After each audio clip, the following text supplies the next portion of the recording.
So now this is a super fun part.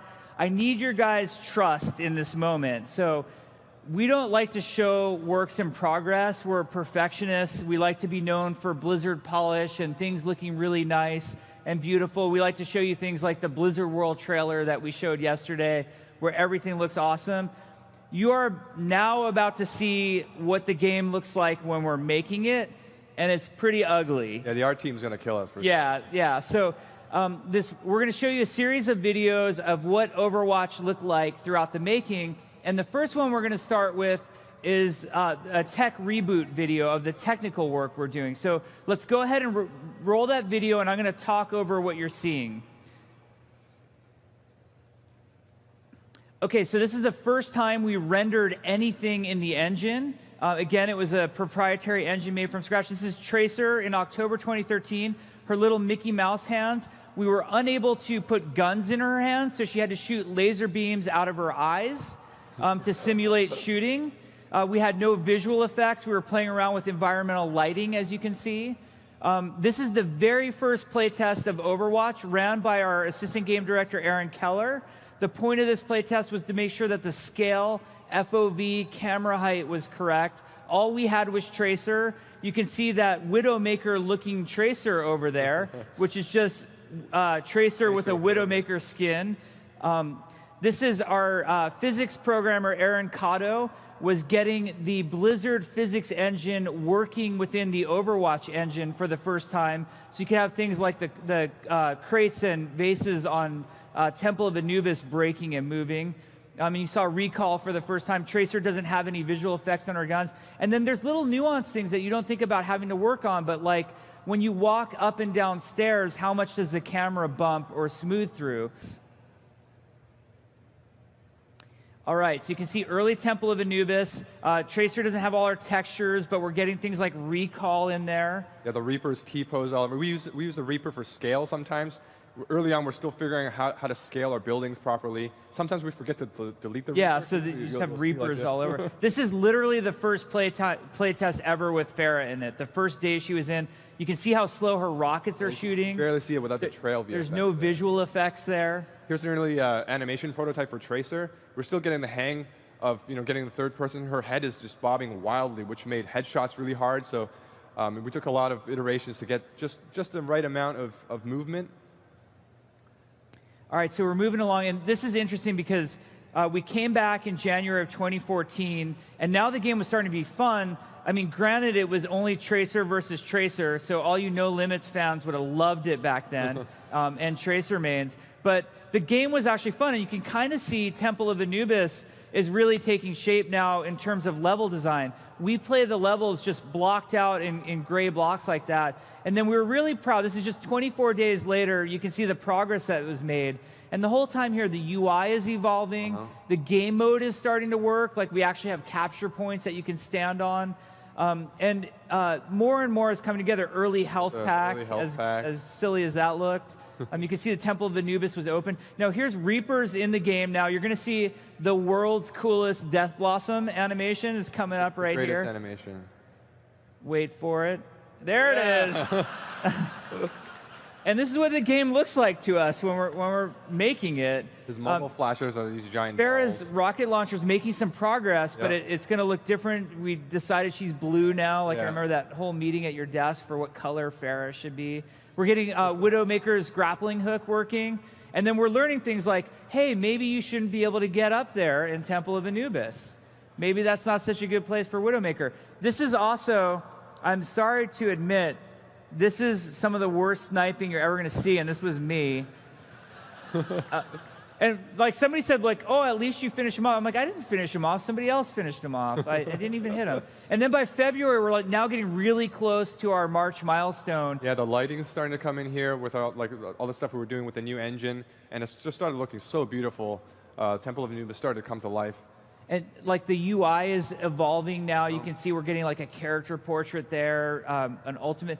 Widowmaker's ultimate used to just put little marks above everybody's head because we couldn't yet render the silhouettes through the walls. That would come later. We're going to start with Hanzo right here. You're going to see the earliest versions of Hanzo in this video. Check it out. So a designer by the name of Mike Heiberg was the guy who implemented Hanzo. And the first thing we just worried about was getting the bow to feel good. Then we worked on things like Sonic Arrow. So he's hiding Widowmaker right there, and we're throwing the Sonic Arrow. And again, we can't render the silhouettes through the walls just yet. And then everybody's favorite ability, Scatter Arrow, being worked on right here. And back then it was just called Ricochet Shot, but getting the physics to work. And then we were working on this ability called Dragon Strike that was going to be a moving area of effect that does damage. And so for us to do that, we rendered these spheres. Mike Heiberg rendered these spheres, and it quickly became known as the caterpillar. And you can see it, there it is. The googly eyes. And he put googly eyes on it on the other side. So that was Dragon Strike. And then it wasn't even animated for a while. You'll see now we have a dragon. Yeah, so this version is just moving in space. And here's an early animation test by our animator, Jesse Daves. And at this point, we were like, this is really cool, but it's so different from the big caterpillar. It doesn't fill that same hitbox. You couldn't tell if you were in it or not. Yeah, like, could you dodge it if it just moves the right way? Because of course Torb's going to throw it in front of Torb. And here's early animations on Torbjorn. Like, it looks pretty ghetto. And then Torb trying to find just that perfect spot. Temple of Anubis choke in the early days. And now watch what happens as our heroes come through. Oh, there's Reinhardt throwing his hammer. Ryan didn't make it. Maybe Tracer can make it through. Nope. She's not getting through. Maybe Widowmaker. She's clawed, and she's done. So you just put the claw in front. Watch. Now, Reinhardt can think, maybe charge will get me past the claw trap. No. Oh, poor Reinhardt. I like he's just like deer in a headlights. He doesn't even try to swing or anything. So this was, I think, literally the first Mercy gameplay that you're ever going to see. Early Reinhardt with his shield. Mercy got rezzed. You'll notice early on, Mercy's healing was green instead of yellow, and we're kind of mixing the colors, and we really needed to decide what healing color would be. Would it be yellow or green? And I think we saved green for poison eventually. Yep. And then King's Row looked like, all block out. This is early Robot City in King's Row, the final point. You can see how open it used to be. We had a couple problems there. One was sightlines, and then the other was people like me falling in the pit like idiots. Ragdoll physics. So that happened a lot. Early Reinhardt charge. Poor Torbjorn. You used to have no startup time. You'd press the button and you'd instantly. Yeah, you'll see him run too. I think right here. Yeah. There it is.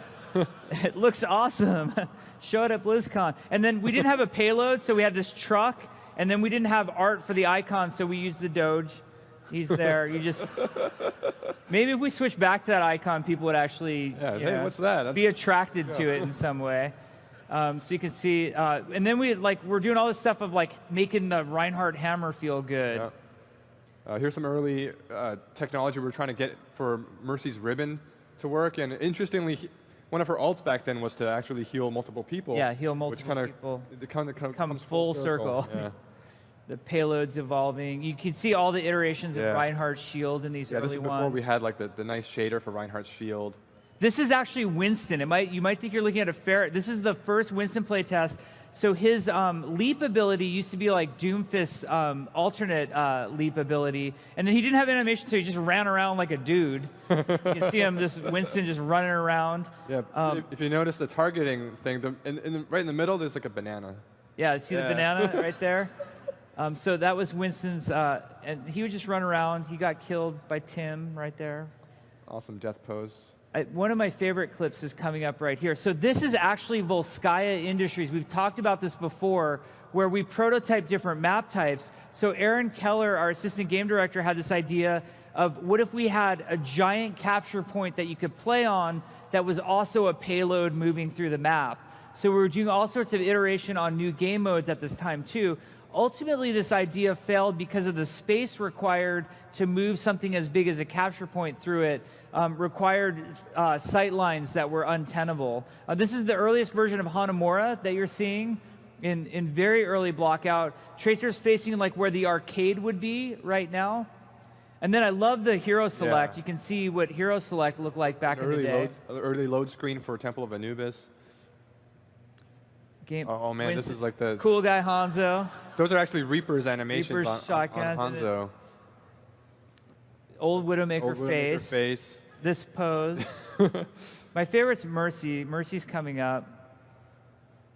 She's angry. It's like, you're going to nerf me in 2017.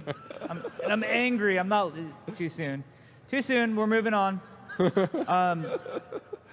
That bus in King's Row went through so many iterations just to get the right shape. Oh, Bastion, his first day in the game. Perfect. He's got a tracer trail on him for some reason. It turns out transforming robot was hard. So early Hanamura, this is kind of exciting because this shows point B of Hanamura. And on point B, it used to be a totally different design. It was this circular design. And the waypoint said temple because we were just using tech from Temple of Anubis at the time. Later, Aaron Keller would go back and completely redesign that whole point. But you can really see point A is starting to look exactly like it looks today. It's very similar in Hanamura. You've got Torbjorn.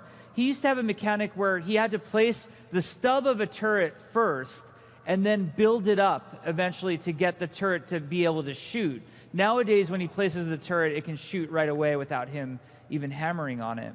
Yeah, you can see the Reinhardt, the shield effects coming in there. Here comes the hot tub, we used to call it. Tub. The hot tub. The victory pose in the hot tub. So that's actually the origin point of the map, and we didn't have the victory point, or the victory pose point place. This was Symmetra's early playtest. Super ghetto temp art for Symmetra's. Yeah, they're little Torbjorn turrets that she's placing on the walls. And then we had her teleporter working. I love this clip right here because, okay, Winston is going to kill the teleporter, and then watch Hanzo. Like, not my problem. Don't worry. Sorry, Symmetra. That was Bastion's, one of his early ults was a volley of bouncing grenades. Oh, there's Reinhardt's shield starting to, the shader starting to get there. The worst Reinhardt charge ever, besides the one in the cinematic. Yeah, there's an early animation prototype for Bastion, back when he still had that shield in front of him. Yeah, he had the shield, and then he gets a little broken in some ways. And then Winston's early leap prototype, where he used to pound the ground with his fists. They used to do damage and stun you if you were in that radius. Yeah, it was a long stun, too. It was a lot of damage and a long stun, so that had to go away. And then, like I said, characters that weren't going to be at BlizzCon, like McCree, we were having these moments where we were just getting McCree and Roadhog in the game. So you'll see these are the first moments that we got the blockout art for Roadhog and McCree in. And then a fan favorite is Genji. This is early Genji prototype on Gibraltar when he only had the Dragon Blade and he could perch, like you're seeing him do here, and then run around and murder everybody. So when people thought it was a nerf going from 8 seconds to 6 seconds on the ult, imagine it forever. Forever Dragon Blade is what Genji started out as. So this is the final hero select that we ended up having at BlizzCon.